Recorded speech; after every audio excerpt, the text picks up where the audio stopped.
There is something living in your mattress right now. Not one thing, not a few things.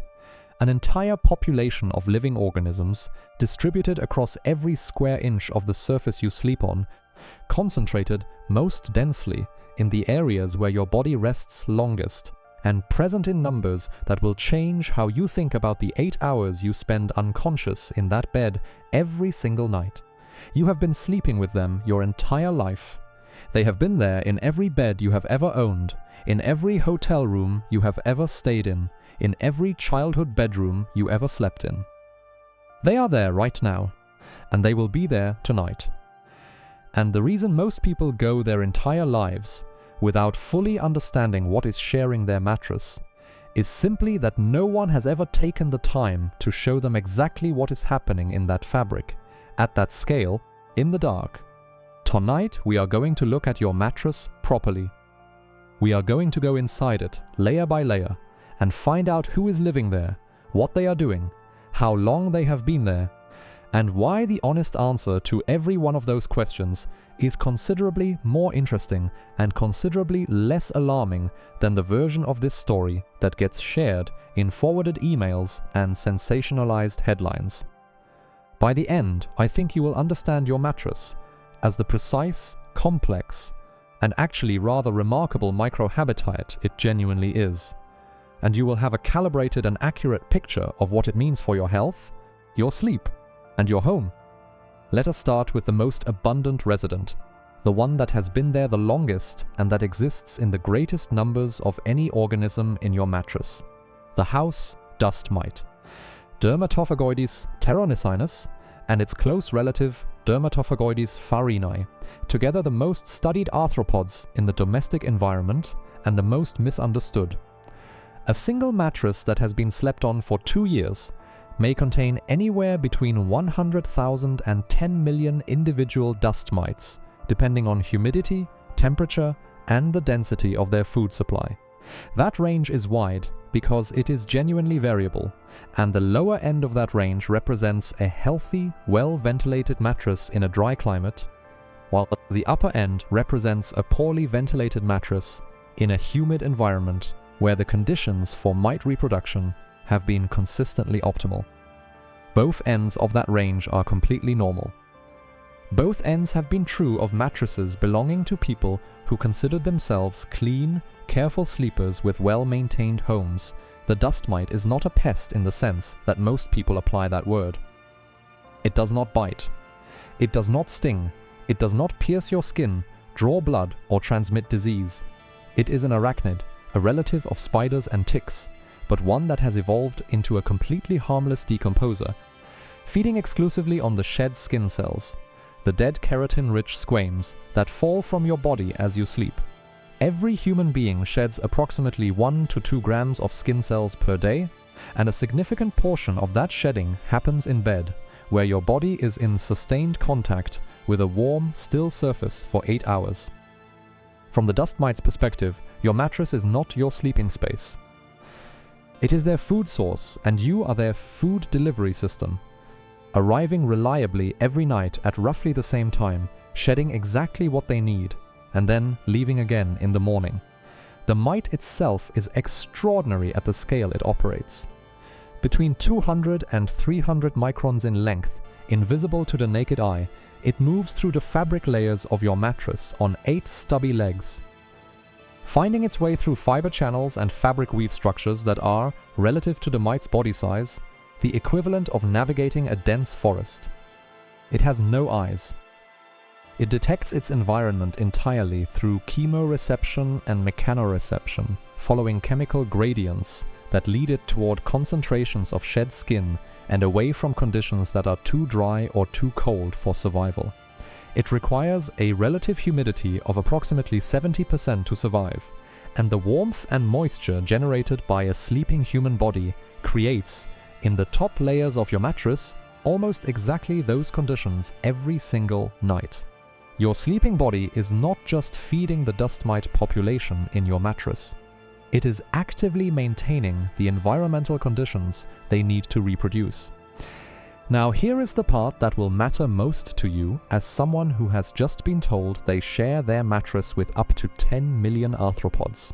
The dust mite population in your mattress is not what causes the health response that most people associate with dust mites.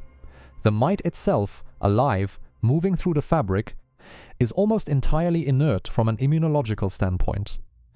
What the immune system responds to, in the people who respond to it at all, is the mite's fecal matter. Each dust mite produces approximately 20 fecal pellets per day, small protein-rich particles that when disturbed by movement become airborne. The protein DER-P1 found in dust mite fecal matter is the allergen, and it is a genuinely potent one. Studies have consistently found that sensitization to DER-P1 is among the most common causes of perennial allergic rhinitis and allergic asthma worldwide, and that the primary reservoir for human exposure to this allergen is the mattress. Specifically, the top 2 centimeters of mattress fabric, where fecal accumulation is highest and disturbance by the sleeping body is most frequent. Let that settle for a moment. The health response that some people experience, and it is genuinely some people rather than everyone, is not to the mite. It is to what the mite leaves behind, accumulated over months and years of continuous occupation of a fabric surface that is almost never cleaned at a depth sufficient to remove it. The distinction matters because it changes both how you think about the population in your mattress and what an intelligent response to it actually looks like. But the dust mite is not the only resident. Beneath the population of mites, distributed through the deeper fabric layers and the foam or spring structure of your mattress, there is a community of fungi, a diverse collection of mold species that have been colonizing the interior of human mattresses since the first enclosed sleeping surface was created.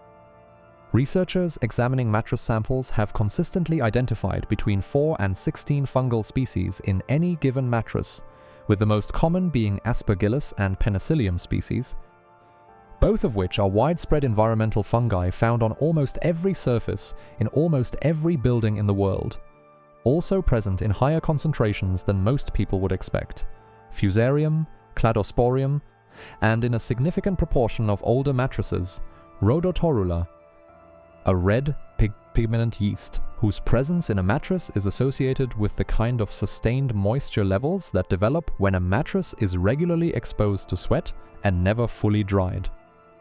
The fungal community in your mattress is feeding on the same organic substrate as the mites, the shed skin cells, the oils, the sweat residue, the microscopic organic material that accumulates in any fabric surface over years of human occupation. It is also, in most cases, being kept partially in check by the same environmental conditions that limit mite populations: airflow, temperature variation, and the relative dryness of the mattress during the hours it is unoccupied. A mattress that is regularly aired, that breathes, that is exposed to light and air circulation during the day, will carry a significantly lower fungal load than one that is immediately covered by bedding after use and kept in a poorly ventilated room. This is not a small difference. Research comparing mattress fungal loads in well-ventilated and poorly ventilated bedrooms has found fungal concentrations differing by factors of up to 10 between the two conditions. There is a third category of resident that almost never appears in conversations about mattress hygiene, and that deserves more attention than it typically receives. Your mattress contains bacteria, and unlike the mites and fungi, which are essentially decomposers operating on shed organic material, the bacterial community in your mattress is considerably more varied in its origin and in its implications. The dominant bacterial species found in mattress samples include Staphylococcus, both the harmless commensals that live on your skin surface, and in a smaller proportion of samples, the pathogenic strains that you will recognize as the source of certain skin and wound infections. Also consistently present, species of bacillus, environmental bacteria widespread in soil and household dust. Propionibacterium acnes, the bacterium associated with acne, is essentially ubiquitous in mattress samples from adult sleepers, as it is a permanent resident of adult human skin and transfers to fabric surfaces during any sustained contact.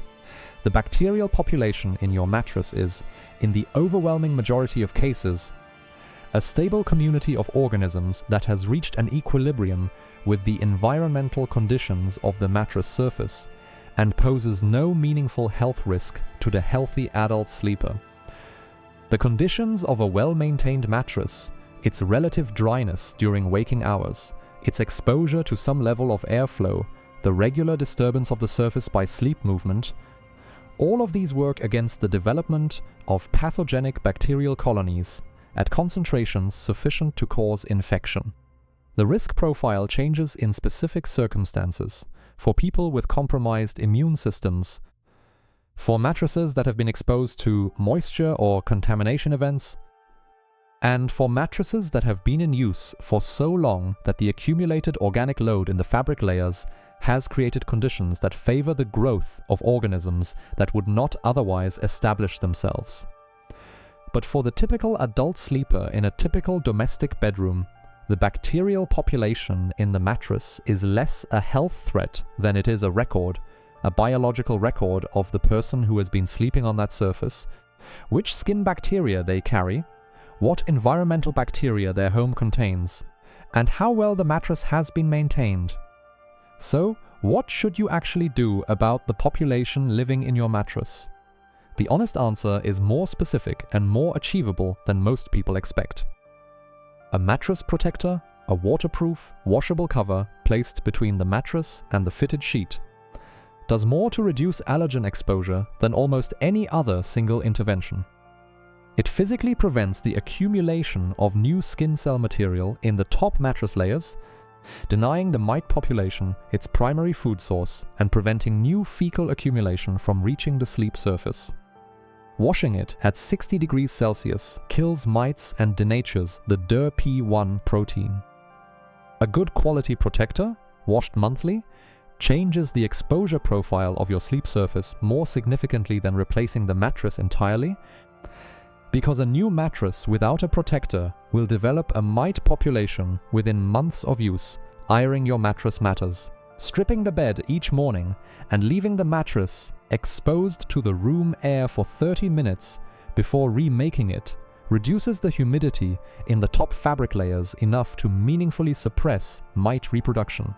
In climates or seasons where this is possible, placing the mattress in direct sunlight for several hours has been shown to reduce mite populations by up to 80%, because dust mites cannot survive temperatures above 60 degrees Celsius, and direct summer sunlight can raise fabric surface temperatures well beyond that threshold.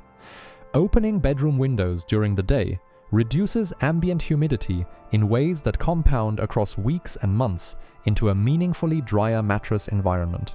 What you should not do is allow the knowledge of what lives in your mattress to translate into the kind of anxiety that disrupts your sleep. Because the irony of this particular hidden world is that the conditions most favorable to mite overpopulation include chronic sleep disruption, which alters the pattern of your body's contact with the mattress and the consistency of the moisture it provides.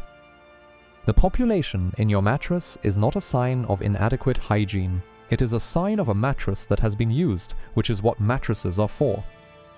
Managing it is a question of simple, regular, low-effort interventions rather than wholesale replacement or chemical treatment.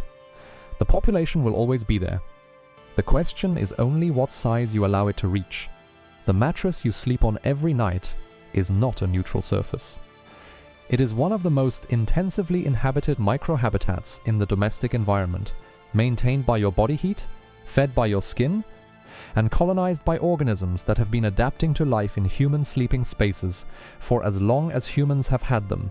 It is doing what it is supposed to do, and so are they. Leave it made, keep it covered, air it when you can. And the next time someone asks you what you share your bed with, tell them it is rather more interesting than they probably imagined. Have you ever thought carefully about what is living in your mattress? Or changed how you manage yours after finding out? Tell me about it in the comments. I read every single one, and this is exactly the kind of story this community was built for. And if you want to understand another hidden world in your home, one that is even closer to where you spend your time and even more thoroughly misunderstood, the next video is already waiting for you.